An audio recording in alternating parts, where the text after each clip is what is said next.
I haven't seen people turn on a star player like this since OJ and the Bronco. Well, I mean, he's not doing what OJ did in the Bronco, but some of the things he's done, you got to look in the mirror. Like, how many more times are we gonna, just look past and say he's just an innocent kid, or is this him? Is this his personality? Is this his adult life? Is this who he wants to be?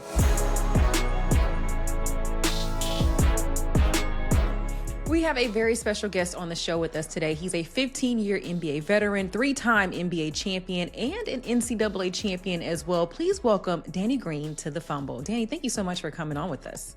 Thanks for having me. It's a pleasure. My brother Rod, he invited me, so anytime I get a chance to sit down and chop it up with you guys, it's always an honor.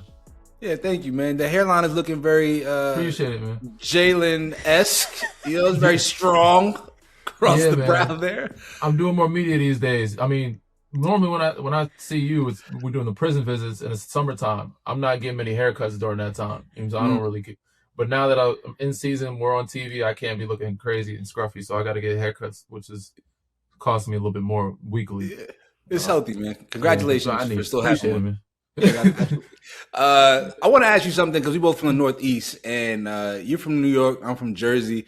But if you had to put together a team from Long Island versus a team from New York City over the last 20 years, guys who have made it to the NBA, give me your 5 and tell me who wins. Wow. That's tough, man, because, I just learned something new like last week, because most people from Queens don't say they're from New York City. But if you're from Queens now they New York City. You know what I'm saying? Because Queens is kind of a part of Long Island. You know what I'm saying? So, to me, I'm thinking it's hard to separate the two. But if I did Long Island, I mean, me, Tobias, Dr. J, maybe Tom Gugliotta. I don't know. Yeah, maybe. Is that it? I thought it was a little bit of a stronger list than that. I'm thinking Speedy. Again, it's like I don't know, because if I'm doing city, I got to include Queens in the city, and I don't know if Speedy. I'm trying to get the border of who is where. You know what I'm saying? In New York City.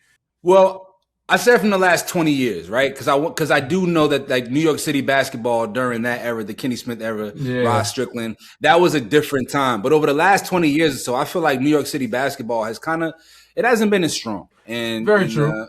So, last 20, it's hard for me to say because I would have to put Lance Stevenson in there. Kemba for sure. Again, young kid that Nick Richards is in the league right now. He's another kid with Brian Dunn. I think he's from, I don't know what part of New York. So it would be tough for me to know, again, to see what part of New York they're from and what would they be considered. Guys bounce around and move around now from even high school space. They ain't staying in one spot. I'm from Long Island, but I went to school at Christ the King. So I'm like, are you a city kid? Are you a Long Island kid? A lot of people don't like to rep Long Island or claim they're from there because it's not considered New York. They be disrespecting us. Facts. And Jersey, because even Nick Richards played high school basketball in Jersey. But there you go. Exactly. So kids bounce around all the time. Northeast, I just never know where it's located. But if I had to say the last 20 years, that's from 2005 on now, which is crazy. It would be a pretty close battle. It wouldn't be as if you did last 40 years, it would be uneven. The city teams, they have way more depth than Long Island. The last 20, I think Long Island's definitely caught up, and it'd probably it'd be a pretty close game. You know what I'm saying? It's pretty even for the most part. But I couldn't give you a list to separate the city from the Long Island kids. I couldn't. I don't want to get it wrong. To be like, oh yeah, dude would be like, Kyan Anthony, but I'm not from Long Island. So, even though he went to Lutheran, you know what I'm saying? That's Long Island. It's all Long Island. He went to school there, but he'd be like, I'm from the city. I'm like, all right, I don't know. Respect. Rodney, you have any more New York questions? I don't have any more New York questions. I want to talk about Carolina, something that Danny and I talk about when we are locked up together. Rodney obviously has a lot of things to say about North Carolina. What do you feel like will help them get over the hump as a former Tar Heel? Man, I'm supposed to call a game this year too. I'm supposed to go down there and call a game in February. It's going to be interesting. I haven't watched a ton, but I watched enough to see. And they were out west recently. They had 2 bad games. They obviously had a bounce back game last night. They beat Notre Dame. We've always been, since before time, a big, heavy oriented team. It's always played inside out. That was Dean Smith, Coach Williams, everybody. It was always, my years with Tyler Hansborough. We had Ed Davis. We had Deion Thompson. We had a bunch of bigs. And we start our offense from inside out. Today's game is very different. And you need strong guard play. Right now, I feel like us playing the big, and I talked about it a couple days ago with John Henson, it hurts us defensively trying to keep up with teams. And teams are shooting a very high clip from three against us. Historic numbers, honestly. And most of it is in transition. We don't turn over a lot, but when we turn over, they're running. We don't communicate. Bigs naturally run to the middle of the paint instead of finding a guy on the perimeter. They get open looks. And Caleb, Wilson, he's the guy that's for some odd reason always closing out on a three-point shooter, and they're getting a knockdown shot because he's a little late, or they're getting a switch, or they're not communicating screens. So the big thing is great offensively at times, but I think it hurts us a lot defensively. But right now we've got the NIL, we've got some things in place. We just got to get some recruits that actually want to go there, and some heavier, stronger guard play. We had the kid Ian Jackson for a bit, then he went back home to New York and went to St. John's. We could use some bigger guards like that. Seth Trimble, I feel like, is the only one that is like got some experience and some veteranship on the perimeter. Outside of that, I feel like we have a lot of young pieces that still need to develop. Yeah, we also lost Elliot Cadeau. That style of play, I think, is actually affecting how Carolina is able to recruit. UNC, of which I'm a huge fan, has not had an all-star in the NBA since Vince Carter was drafted, which is like insane to think about, man. Like when you think about Vince drafted a long time ago. I'm trying to think, like it was 98. Yeah, we've had some good players, man. Just yes, but no. Yeah. There has been not superstars. There's not been superstars that come out of there. So why do you think all-star talent has avoided playing in Carolina blue? Like I can call back every single 5-star recruit that we had in Carolina over the last 20 years. Yeah. And even a guy like James Michael McAdoo, right? Yeah. Who was a 5-star recruit. He was like a top 3 kid in his class that ended up going undrafted. Why do you think that Carolina has not been able to land one of those guys who's a real program changer on all levels? Well, part of the reason why we don't get the top recruits is the history of what we're known to be. We're not known to be a one-and-done school, right? And most guys that develop into all-stars, I feel like, get the opportunity to get to the league sooner, or they get drafted. Like, we get some guys that get drafted higher, but I feel like a lot of our guys, I wouldn't say draft stock drops, but because we end up staying there longer than we're supposed to, we're not looked at, like, you're not as valued as a junior and senior as you are as a freshman, sophomore. So, again, a guy like, we had my year, Ty Lawson, Wayne Ellington, like we had Brandon Wright. He left after 1 year. But maybe even did 2 years. We keep guys like that could be doing one and dones in most places. Duke kind of adjusted to that. They allowed to accept, like Coach Williams wasn't a fan of recruiting one and done guys, those type of talents. He wanted guys to stay for at least 2, if he could, for all 4 years. And they took pride in getting guys to graduate. So we had at one point, I don't know if that still stands, it was 100% graduation from our basketball athletic program. Like everybody that came to the program that played graduated at some point. They either went back to school and finished, or finished during their time there. So yeah, the one and done guys go other places, and those are the top talents, right? Because they know they're not staying at school long. We didn't get many of those guys, and we don't still. Caleb Wilson is probably the first we've seen, and if he decides to stay, it would be kind of crazy, but he'll be the first one and done we've seen in a while since Marvin Williams. So yeah, I feel like we just don't get those top recruits out of high school, but because we're not known to produce one and done guys. But did you grow up as a Carolina fan? Because Absolutely. If you remember, the age-old adage was that like Carolina made great pros and Duke made great college players. Yeah. And that has since completely flipped. And granted, we've had some success on the championship level. We've won some chips, but I like the idea of being able to cheer my guys on at the next level and being able to have that, that marker, to obviously our rival is Duke. And so when you look at the lineup of guys who went to Duke, who are part of the brotherhood and are in the league, it's like, it's a wide margin, man. For sure, no disrespect bro. to you, of course. No, of course, bro. None taken. But I know exactly why it is. Again, like back in the day, it was an honor to go to a big school like that. So we got all the top talent. We got all the top recruits just because it's how it was. Once college basketball changed, where you don't have to go to these schools to go to the NBA, you can be a big fish in a small pond and be Damian Lillard and go to Weber State. You know what I'm saying? Like you go to Georgia, be Anthony Edwards. You don't have to go to Carolina. So kids are like, oh, word? I don't have to go there to go to NBA?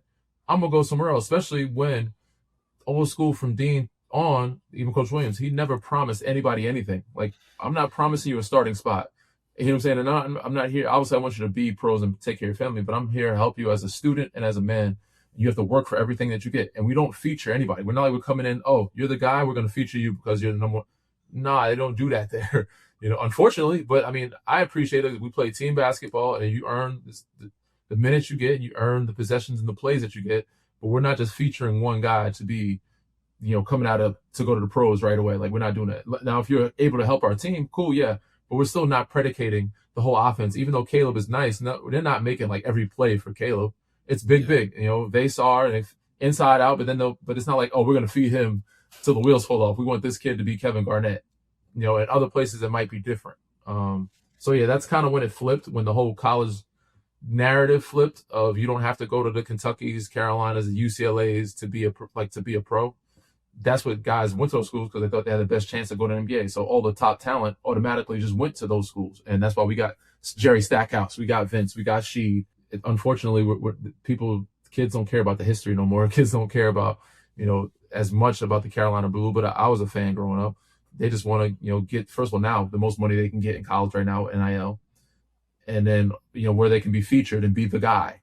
And we never promise that to guys when they come in.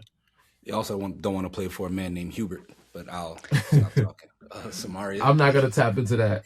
It's been a tough ride. It's been tough right now. Hubert is a great dude. I thought he's an energy that can like turn some things around. But I know. All right, you get that PC out of here, son. He's in the hot seat. But again, I suggest some things. We'll see what they change because Vassar has been killing, Caleb's been killing, but they do have to make some adjustments, and this is where we're gonna have to see Hubert coach, right? So whatever adjustments he makes, we're gonna see, and if he doesn't make the adjustments, then it's gonna be like, all right, now people are like, well, he doesn't really, people then can say he can't coach, but he just got an extension. He did, but we know people get extensions all the time and they get let go. That's why I coach. That's why I don't coach. It's not a stable job. You can be coach of the year one year, and then the next year you could be fired. But right now he's in a tough term all the time, and he has to show that he can coach and adjust and get these young kids, especially the guard play and the big. So we'll see what adjustments he makes because realistically we're better talented than the teams that we've lost to. So we'll see what kind of adjustments he makes. Okay. But regardless, at the end of the day, he was my guy. He's just an unbelievable person. So on the outside of the coaching thing, he represents Carolina in every way possible. I do want to go back to this changing landscape of college basketball with the portal, with NIL. We just talked about the Charles Bediako story in Alabama. Did you see that? I did not. I heard, but give me a brief rundown. Well, give me a rundown of what you saw. Okay, yeah. So he was a center at Alabama back in 2022, 2023, declared for the draft. I don't think he got drafted, but he signed the two-way deal, played professional or semi-pro. I mean, he was in the G League for a couple of years, and now he's suing the NCAA to come back and play at Alabama.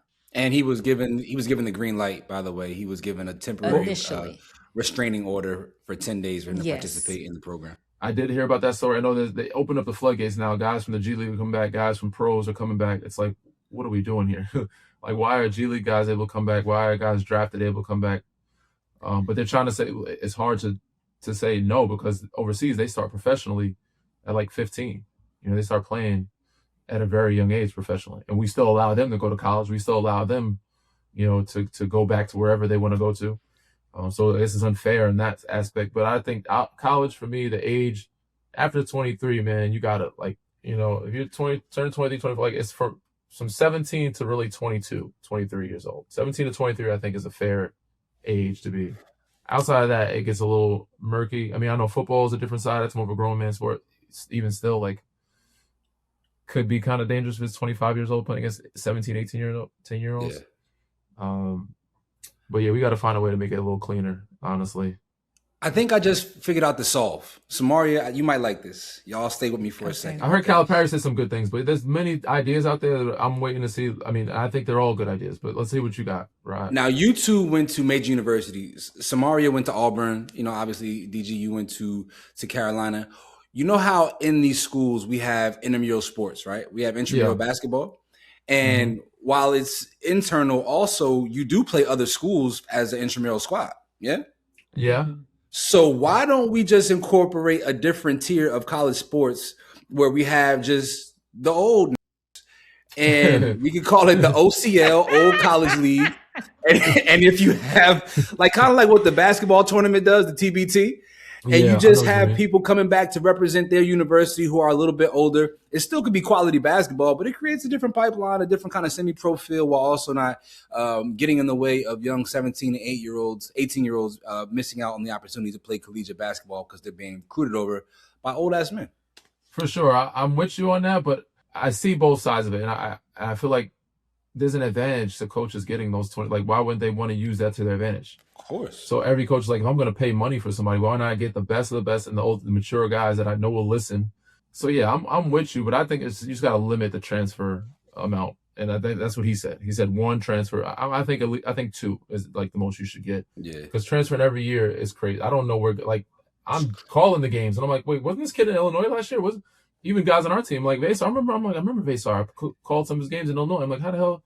How did so and so end up over here? It's a different team every year. It's like free agency, and you got to recruit your own team back as coaches, like as a college coach.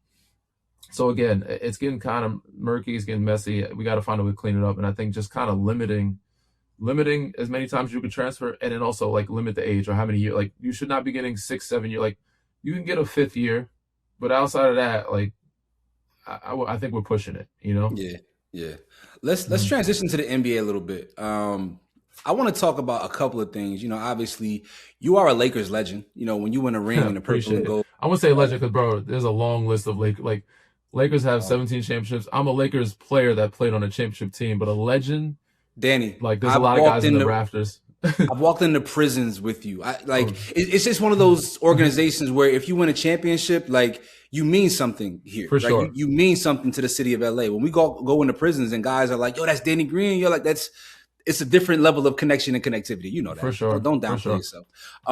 So I kind of want to ask you about LeBron not making the All-Star starters list, and I don't think he'll actually make the All-Star game.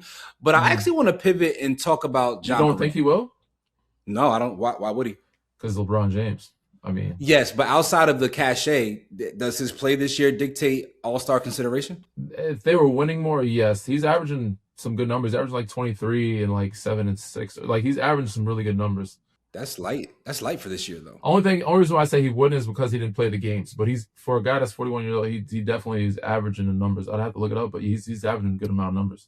I would rather have Austin Reeves in the game than LeBron, but I want to. A lot of people would say the same, and Austin also could be an All-Star nod as well. Like, his numbers are good enough to be All-Star. They just both miss a lot of games. LeBron's averaging 23, shooting 51%, 33 from 3, 6 and 7.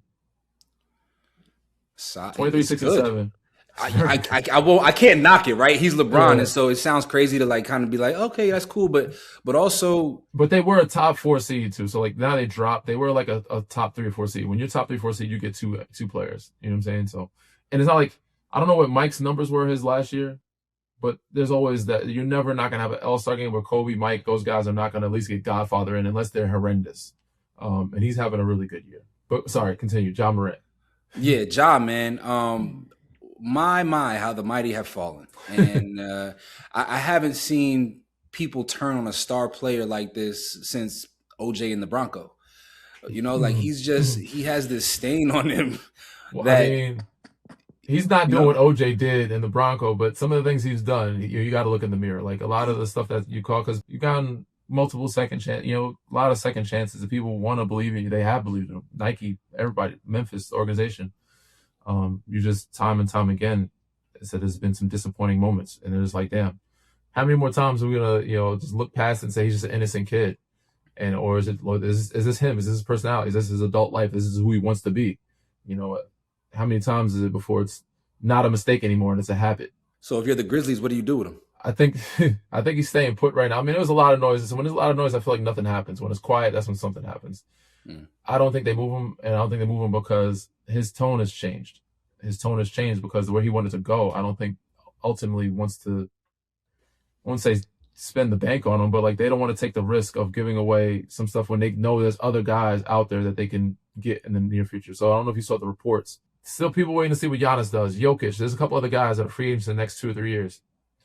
Miami's like, if we get Ja Morant now, we're not going to be able to be in the running to get these guys. Like, is it worth getting a Ja Morant, which we don't know for sure he's going to buy into our situation, buy into what we got going on, and help us win when he's very unbelievable talent, but he's not available. He has injuries as well.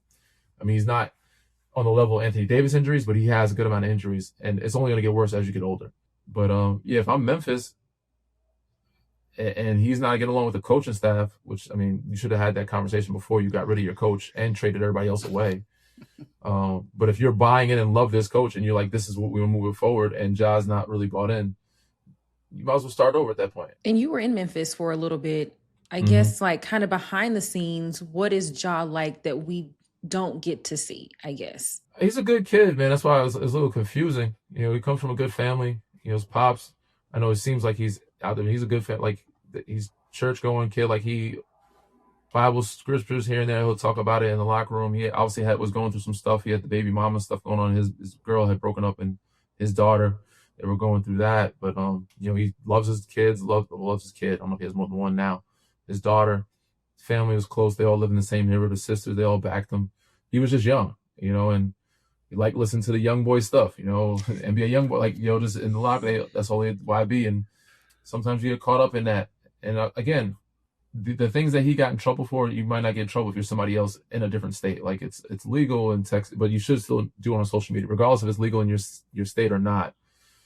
Some guys go hunting. I guess the way you were doing it and the way you got in trouble for it the first time, you can't do it the second time.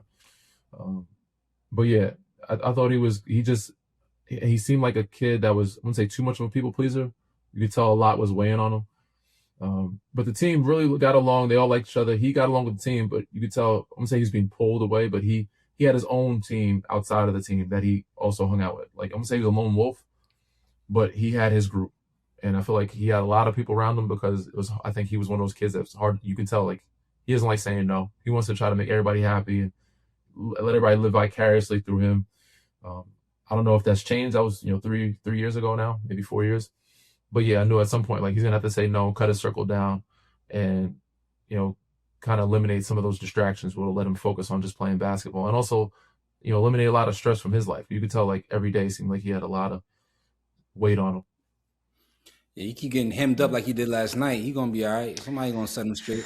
That African brother gripped him up like he was a baby. I didn't see it. You didn't see it? Oh, Nah. Danny had him like this. Like, it was rough. It was rough, man. Another organization that you're tied to is the Philadelphia 76ers. You know, it's a team that I follow closely still because Tobias was there. It's a good friend of mine, and so he's gone, but I still keep close tabs. They're in an interesting spot, right? You got Tyrese Maxey, who is clearly now the face of the franchise.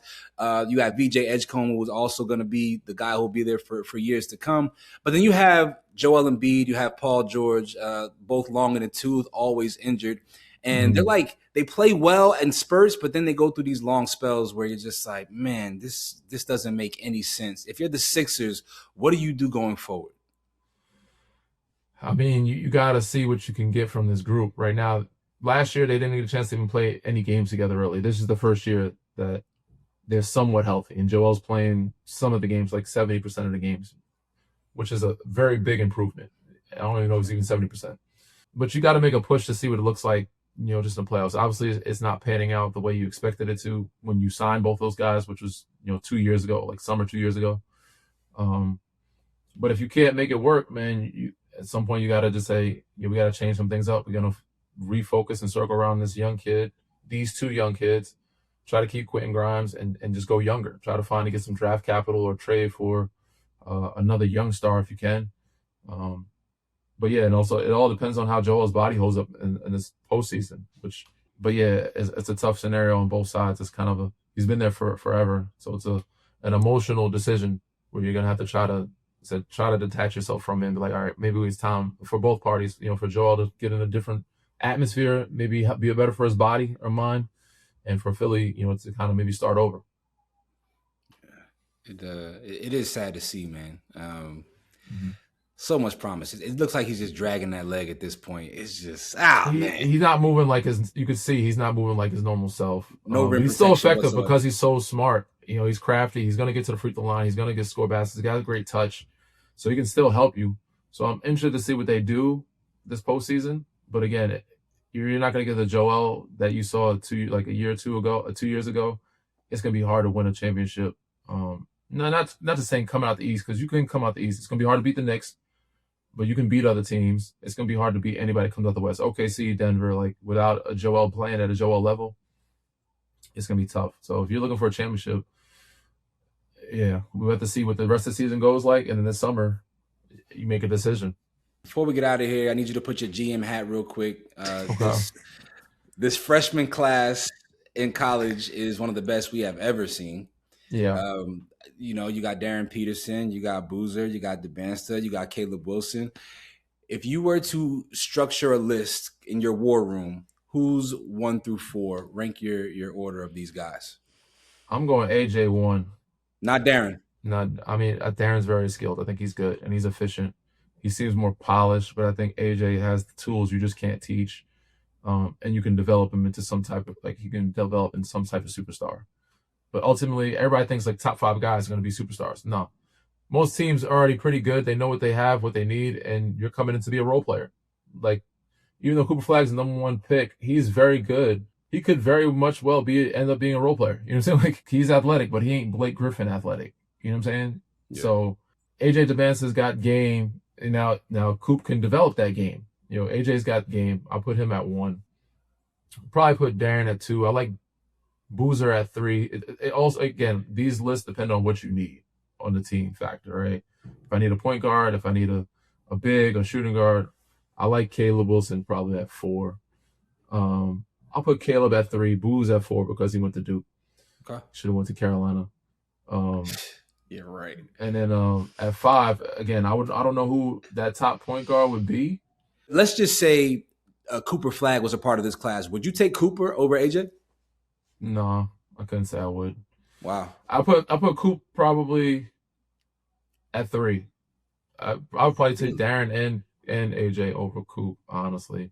They just seem to have more game. Coop, I think, is just a hard-working athlete. But he could develop into something. I think at that age, I think those two have more to their game. Now Coop's developing it. He's playing point guard, he's handling, but it's not like a plethora of moves. You know what I'm saying? AJ's got some moves, little wiggle, step back, and their jump shot looks a little bit more polished, especially Darren's jump shot. Coop got to develop that 3 ball. He's hitting some here and there. He's more a straight line driver, athlete, try to dunk on you, make moves, make the right play. Even in high school, he was more of a defensive player, blocking shots, lead the break, get out, get you a dunk because he's just bigger and stronger and athletic than everybody.